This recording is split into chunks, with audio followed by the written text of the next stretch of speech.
The Eccentric Enigma. In a small, nondescript town, nestled between rolling hills and quaint houses, an art gallery emerged like a phoenix rising from the ashes of normalcy.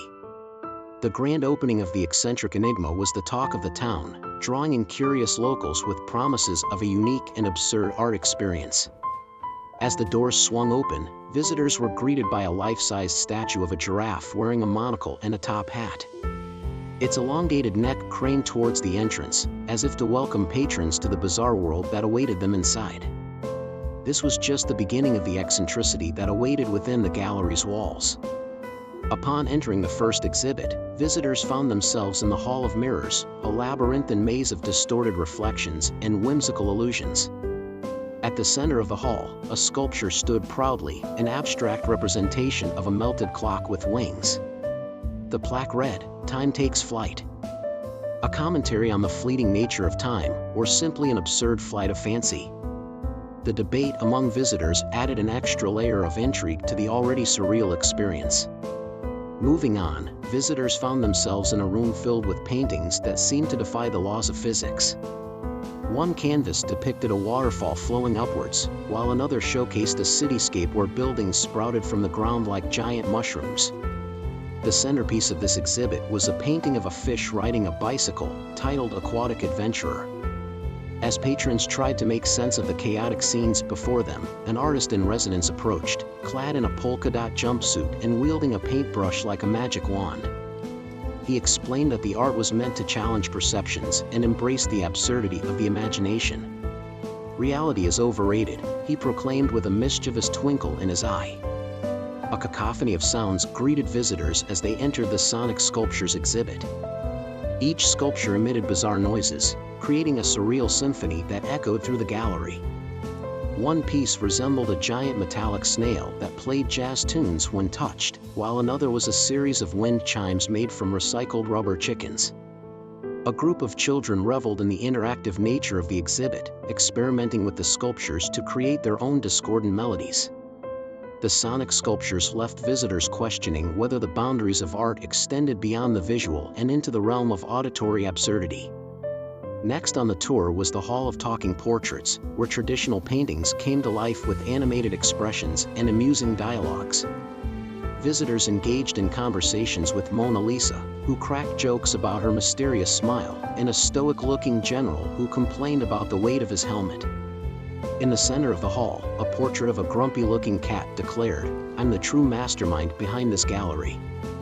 The absurdity reached new heights as patrons laughed and marveled at the unexpected personalities of the talking portraits. As patrons strolled into the next exhibit, they found themselves in the inverted garden, a surreal outdoor space where the laws of nature had been turned upside down. Trees with roots reaching towards the sky towered overhead, and flowers dangled upside down from their branches. In the center of the garden, a fountain flowed with liquid that defied gravity, creating a mesmerizing spectacle.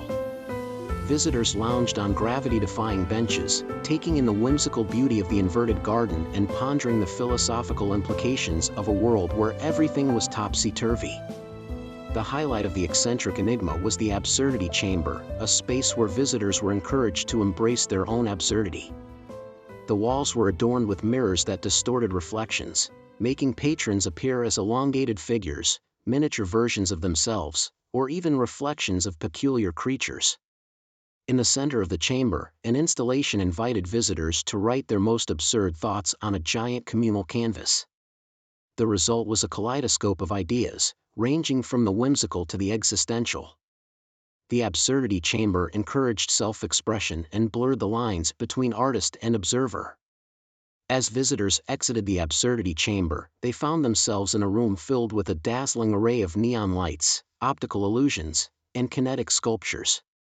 The grand finale was a performance by a troupe of avant-garde dancers, clad in costumes that defied description. Their movements were a mesmerizing blend of absurdity and grace, leaving the audience in awe. The gallery's eccentric founder, a mysterious figure known only as the Maestro, emerged to take a bow. In a final twist of absurdity, he revealed that the entire gallery experience had been a performance art piece, blurring the boundaries between the creators and the audience. As patrons left the Eccentric Enigma, they carried with them a newfound appreciation for the absurd and a sense of liberation from the constraints of reality. The gallery had succeeded in challenging preconceived notions of art, inviting visitors to embrace the whimsical and explore the limitless possibilities of the imagination. The legacy of the Eccentric Enigma lived on, inspiring other artists to push the boundaries of creativity and redefine the conventional norms of the art world. In a town that had once been ordinary, the gallery had left an indelible mark, transforming it into a haven for those who sought the extraordinary in the everyday. And so, the Eccentric Enigma became a beacon of absurdity, reminding all who entered its doors that art could be a celebration of the absurd, a journey into the fantastical, and a testament to the boundless wonders of the human imagination.